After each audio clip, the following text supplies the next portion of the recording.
suis très contente d'être avec vous aujourd'hui pour la signature de cet mémorandum d'entente entre le MCC, le Côte d'Ivoire et Burkina Faso.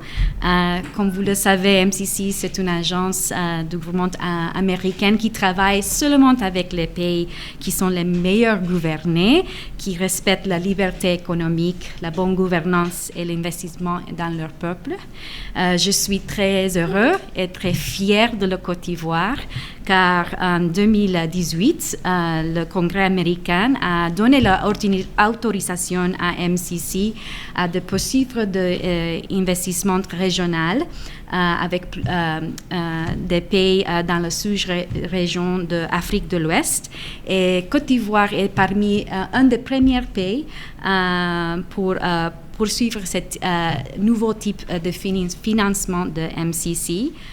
Mesdames et messieurs, l'événement qui nous rassemble ce jour revêt une importance toute particulière en raison de sa résonance intégrationniste.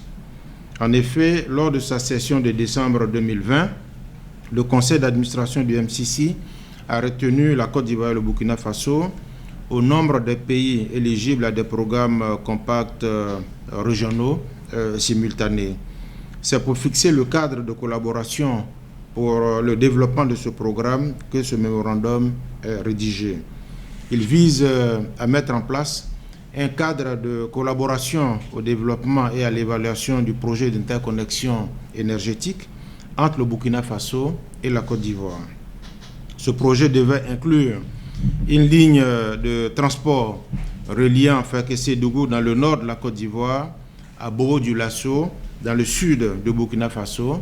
Et cette ligne, comme vous l'avez dit tout à l'heure, devrait se prolonger jusqu'à Ouagadougou, capitale de Burkina Faso.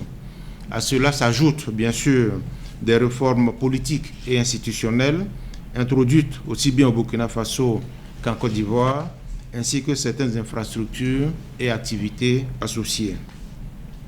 Mesdames et messieurs, la Côte d'Ivoire perçoit ce choix non seulement comme le témoignage de la confiance en notre pays, en ses institutions et en ses dirigeants, mais aussi et surtout comme un appui au renforcement de l'intégration régionale.